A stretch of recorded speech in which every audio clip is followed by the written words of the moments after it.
On our 8th anniversary, I found out I was pregnant. That same day, my phone buzzed with an alert from my husband's car tracking app. His car had exploded. My stomach dropped. Tears blurred my vision. No, please God, no. After 8 years of marriage, 4 miscarriages, and countless nights spent crying myself to sleep, I finally had another chance to be a mother. But Adrian wouldn't be a part of it. Our baby would grow up without a father. I refused to accept it. I called Adrian several times. No answer. The tracker showed that his phone was across town, alive. But the app insisted his car had exploded. None of it made sense. I grabbed my keys and drove. Minutes later, I spotted his black Mercedes parked in a deserted lot. It was untouched. No smoke, no damage. Relief flooded through me. The app must have malfunctioned again. It had done that before. Then I paused. Why was he here? Why hadn't he picked up my calls? I stepped out quietly and moved closer. I could see shadows through the dark windows. Then a sound slipped through the half-open window. A woman's moan. A man's low groan. I froze, covering my mouth before I could gasp. My mind screamed at me to turn back, to leave, to pretend I never came here, but my body refused to obey. Through the half-open window, I saw him, Adrian with his shirt open, and his fingers tangled in long dark hair as he kissed a woman's neck. Celeste, my adopted sister. The air left my lungs. My chest caved in, but I didn't make a sound. I pressed myself against the side of the car, hand clamped over my mouth as silent tears ran down my face. Adrian, the man I loved and had been married to for 8 years, and my adopted sister, the same person that Adrian had claimed to despise because of how she had made my life a living hell. Just when I thought the worst had happened, Adrian's phone rang.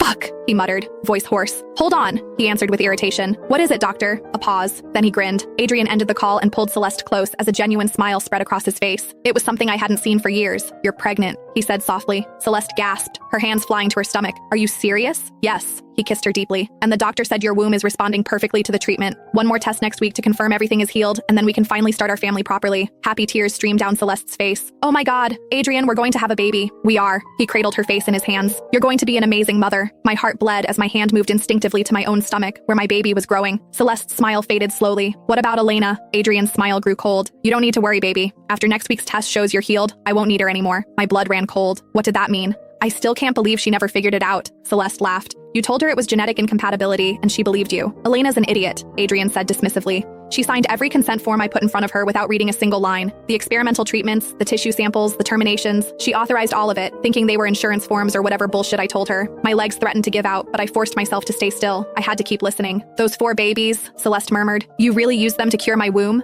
Every single one, Adrian replied without remorse. Different stages of development, different protocols, and it worked. You're cured, and you're carrying my child. Celeste giggled softly. Thanks to Elena's babies. My knees went weak, and I almost dropped to the floor. It became hard to breathe, and my ears rang. My vision blurred, and for a moment I thought I would lose consciousness. My 4 babies hadn't died from miscarriage. They had been murdered by their father, for my sister. All I had to do was slip in some drugs to her meal to induce early labor, Adrian said, almost amused. Then I would tell her that there were complications. She would cry, I would comfort her, and life would go on. My mind flashed back to each miscarriage.